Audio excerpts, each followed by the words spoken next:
ಕಲರ್ಸ್ನ family drama ಆಗಿರೋ ನಿನಗಾಗಿ ಧಾರಾವಾಹಿಯ ಕತೆ ಹೊಸದೊಂದು ತಿರುವು ಪಡೆದಿದೆ. ಹೊಸ ಪ್ರಪಂಚ, ಹೊಸ ಸವಾಲು, ಹತ್ತಾರು ತಿರುವುಗಳನ್ನು ಹೊತ್ತು ಬರ್ತಿರುವಂತಹ ನಿನಗಾಗಿ ಸೀರಿಯಲ್ ಪ್ರೋಮೋ ನೋಡಿದ ವೀಕ್ಷಕರಿಗೆ ಭಾರೀ ಕುತೂಹಲ ಮೂಡಿಸಿದೆ. ಇದುವರೆಗೆ ಜೀವ, ರಚನಾ, ವಜ್ರೇಶ್ವರಿ ಕಥೆಯನ್ನ ಹೇಳ್ತಿದ್ದ ಈ ಸೀರಿಯಲ್ ಈಗ ಹೊಸತೊಂದು ಮಾರ್ಗ ಹಿಡಿದಿದೆ.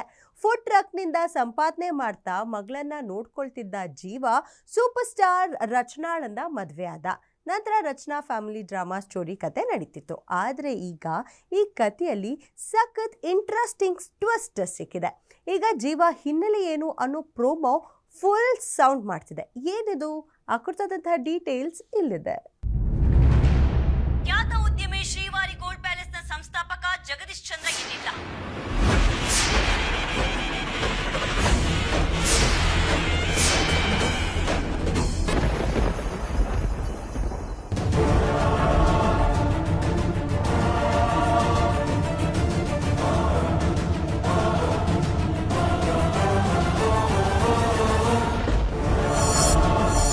ನಿನಗಾಗಿ ಸೀರಿಯಲ್ನಲ್ಲಿ ಸಖತ್ ಟ್ವಿಸ್ಟ್, ಹೊಸ ತಿರುವುಗಳೊಂದಿಗೆ ಬರಲಿದೆ ನಿನಗಾಗಿ. ಯಾರು ನೀವು?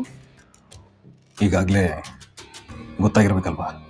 ಸಂಜೀವ್ ರಾಘವ್ ಚಂದ್ರ, ಸನ್ ಆಫ್ ಜಗದೀಶ್ ಚಂದ್ರ. ಕರ್ನಾಟಕದ ಗೋಲ್ಡ್ ಕಿಂಗ್ ಅಂತ ಕರ್ಸ್ಕೊಳ್ಳೋ ಜಗದೀಶ್ ಚಂದ್ರ ಅವರ ಹಿರಿಮಗ.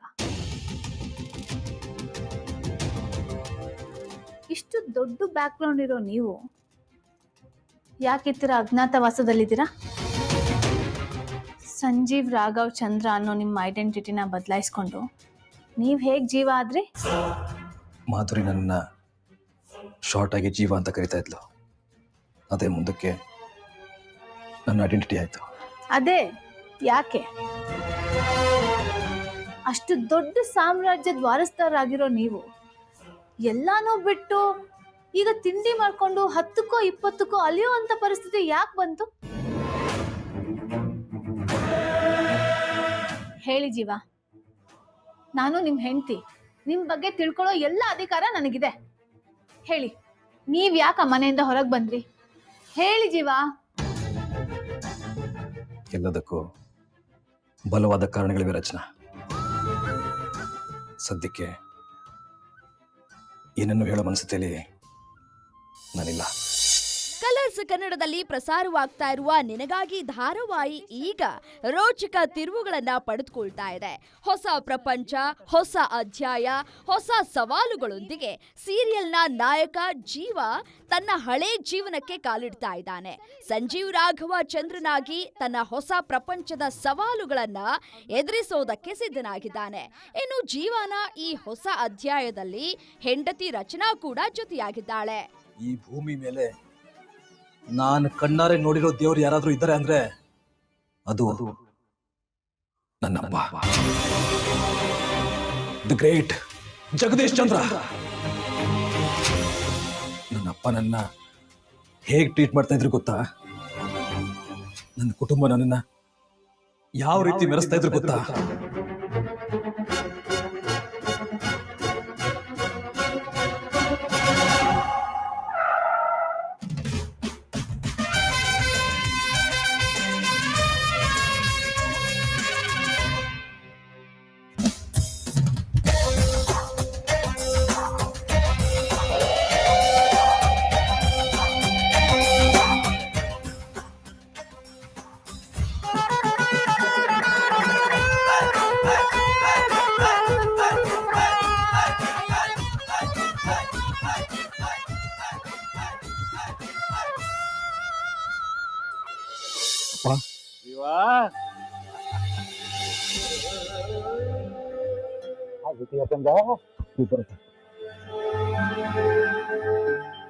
ನೀವಿದ್ದೀರಿ, ಸದಾ ಸುಖವಾಗಿರ್ಬೋದು.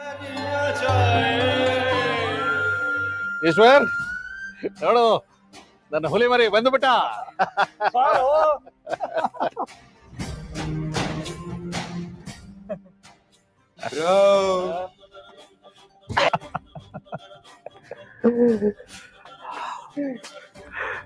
Welcome to India. ಅಣ್ಣ ಕಪಿಲ್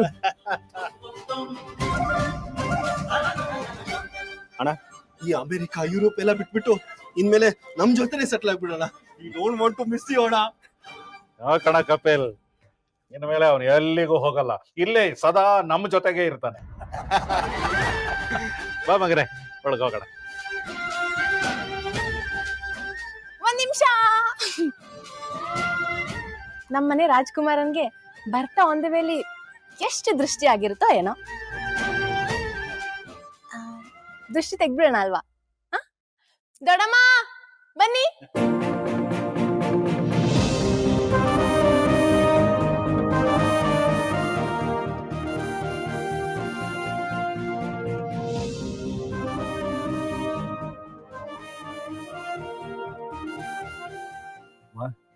ಮಗನೆ,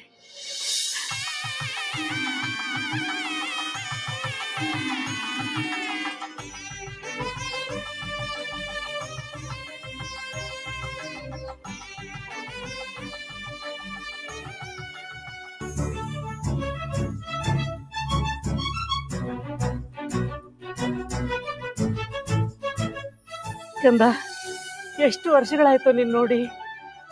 ನಿನ್ಗೆ ಅಮ್ಮನ್ ನೆನಪೇ ಆಗ್ಲೇ ಇಲ್ವಾ? ಅಮ್ಮ,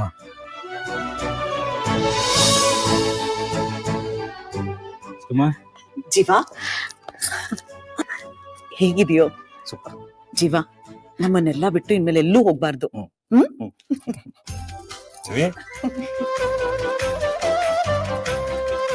ಅಣ್ಣ, ನೀನ್ ಇಲ್ದಿರೋ ಈ ಮನೆ ರಾಮ ಇಲ್ದಿರೋ ಅಯೋಧ್ಯೆ ತರ ಇತ್ತು. ಇನ್ಮೇಲೆ ಮನೆ ಬಿಟ್ಟು ಎಲ್ಲೂ ಹೋಗೋವಾಗಿಲ್ಲ. ಸಾಕಪ್ಪ ವಿದೇಶಗಳ ಸಹವಾಸ. ನಮ್ ಜೊತೆ ಮನೇಲೆ ಇದ್ಬಿಡು.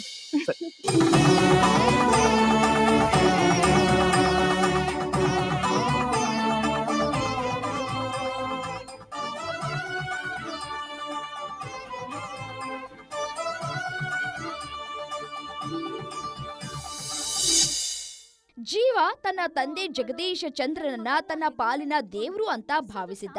ಈಗ ತಂದೆ ಸಾವಿನಿಂದಾಗಿ ಇಷ್ಟು ದಿನ ಮರೆಮಾಚಿದ್ದ ಸಂಜೀವ್ ರಾಘವ ಚಂದ್ರನ ಜೀವನಕ್ಕೆ ಮರಳಿದ್ದಾನೆ. ಇನ್ನು ತಂದೆಯ ಸಾವಿನಿಂದಾಗಿ ತುಂಬಾನೇ ಕುಗ್ಗಿರೋ ಜೀವ ತಂದೆಯ ಕೊನೆ ಆಸೆಯಂತೆ ಅವರ ಅಂತ್ಯ ಸಂಸ್ಕಾರವನ್ನ ಕೂಡ ನೆರವೇರಿಸಿದ್ದಾನೆ. ನಾ ಇಲ್ಲಿ ಬರ್ತೀನಿ ಅಂತ ನೀನ್ ಹೇಗಮ್ಮ ನಮ್ದೆ? ನನ್ನ ಅಣ್ಣನ ಬಗ್ಗೆ ನನಗೆ ಗೊತ್ತಿಲ್ಲ. ಮಣ್ಣಗ್ ಬಿದ್ದ ಮಾತ್ರಕ್ಕೆ ಚಿನ್ನ ತನ್ನ ಬೆಲೆನ ಕಳ್ಕೊಳ್ಳೋದಿಲ್ಲ ಅಣ್ಣ. ರಾಮನ್ನ ಅಪಾರ್ಥ ಮಾಡ್ಕೊಂಡವರು ಇದ್ದಾರೆ, ಅರ್ಥ ಮಾಡ್ಕೊಂಡವರು ಇದ್ದಾರೆ. ನಾನು 2ನೇ ಕ್ಯಾಟಗರಿಗೆ ಸೇರ್ತವ.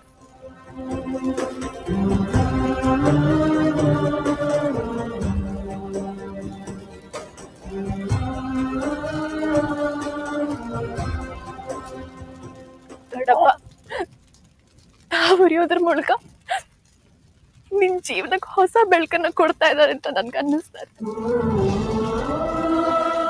ಹೌದು, ಇಷ್ಟು ವರ್ಷ ಎಲ್ಲಿದ್ದೆ ನೀನು? ಅದ್ರ ಬಗ್ಗೆ ಇವಾಗ ಯಾಕಮ್ಮ, ಮುಂದೆ ಯಾವಾಗಲಾತ್ರ ಹೇಳ್ತೀನಿ.